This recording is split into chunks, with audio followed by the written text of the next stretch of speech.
দর্শক, আপনারা আছেন ব্রাদার্স মিডিয়া টিভির সাথে, আর আমি রিপোর্টার ফাঁকা। আমরা আজকে যার ইন্টারভিউ নিব তার লজ্জা শরম বিন্দু পরিমাণে নাই, এর মানে তার মান সম্মানও নাই। তার মানে দর্শক আপনারা বুঝাই গেছেন, আমি একজন কাপল ব্লগারের ইন্টারভিউ নিতে আইছি। দর্শক চলেন তাহলে তার বাড়ির ভিতরে যাওয়া যাক।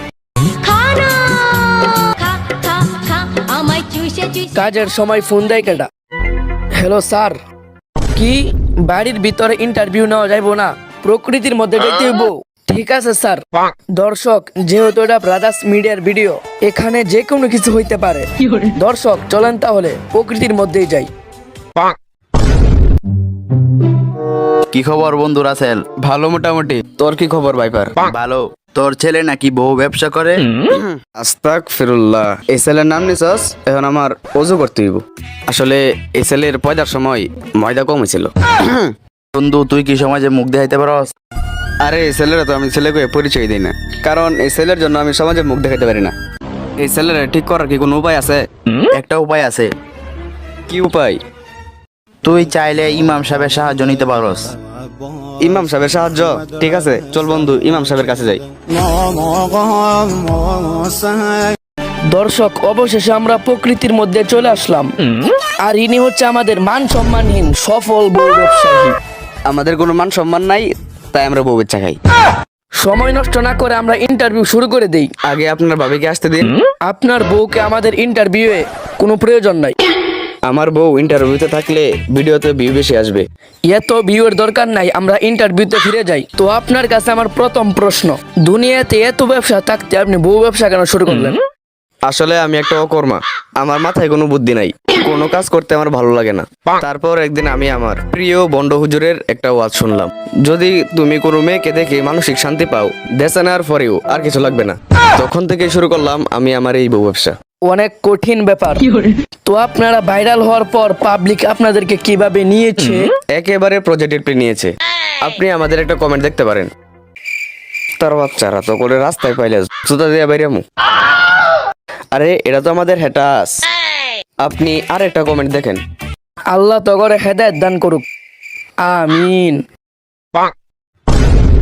আসসালামু আলাইকুম হুজুর। ওয়ালাইকুম আসসালাম। আপনাদেরকে আমি কি সাহায্য করতে পারি? আসলে হুজুর, আমার ছেলে বউ ব্যবসা করে। আস্তাগফিরুল্লাহ। হুজুর, নেগেটিভ ভাইবেন না, আসলে তার মাথায় কোনো বুদ্ধি নাই। তাকে যদি আপনি একটু বোঝাতেন তাহলে হয়তো সে ভালো হয়ে যেত। ঠিক আছে, চলেন আপনার ছেলের কাছে যাই। তো আপনার কাছে আমার আরেকটা প্রশ্ন, মানুষ বলে আপনারা নাকি সমাজে অশ্লীলতা ছড়ান, এ কথাটা কতটা সত্য? আরে এটা একেবারে সত্য কথা যে আমরা সমাজে অশ্লীলতা ছড়াই, কারণ অশ্লীলতা মানে ভিউ, আর ভিউ মানে টাকা। আমাদের মান সম্মান নাই, তাই আমরা বউ বাচ্চা খাই। বুঝি না পাবলিক সহ্য করে কেমনে। তো আপনি যে বউ ব্যবসা করেন, আপনার বাপ মা আপনার প্রতি কতটা খুশি? আসলে একটা সত্যি কথা কই, আমি যেই দিন থেকে এই বউ ব্যবসা শুরু করলাম, সেই দিন থেকে আমার বাবা মা আমাকে সন্তান বলে পরিচয় দেয় না। ঠিকই আছে। সর্বশেষ প্রশ্ন, তো আপনি যে বউ ব্যবসা করেন আর মানুষের তো গালিগালা শুনেন, তারপরেও কি আপনি সুখী? আরে আমি নিজের দুনিয়ার সবচেয়ে সুখী মানুষ মনে করি, কারণ আমি বউ ব্যবসা করি আর লাখ লাখ টাকা কামাই করি। ঠিক আছে, এখন আমি যাই। আর একটা কথা, আমাদের মান সম্মান নাই, তাই আমরা বউ বাচ্চা খাই। বুঝি না মানুষ সহ্য করে কেমনে। সম্রাট, আসসালামু আলাইকুম। সম্রাট, কেউ সালাম দিলে সালামের উত্তর দিতে হয়। ওয়ালাইকুম সালাম। সম্রাট, তোমার সাথে একটা কথা আছে। কি কথা বলেন? তুমি নাকি বউ ব্যবসা করো? হ্যাঁ করি, তাতে আপনার কি?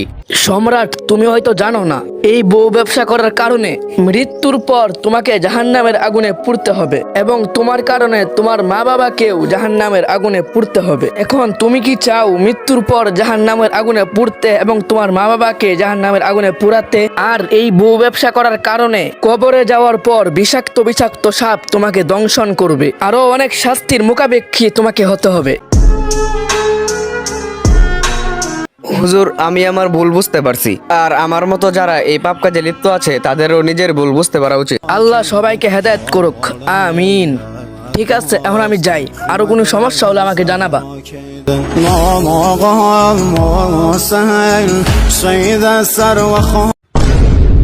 গাইস যদি ভিডিওটা ভালো লাগে ফটাফট লাইক করেন আর চ্যানেলটা সাবস্ক্রাইব করেন। ভিডিওর কোন পার্টটা সবচেয়ে বেশি ভালো হয়েছে কমেন্ট করেন। ঠিক আছে, আর কথা বাড়াবো না, দেখা হবে নেক্সট ভিডিওতে। আল্লাহ হাফেজ।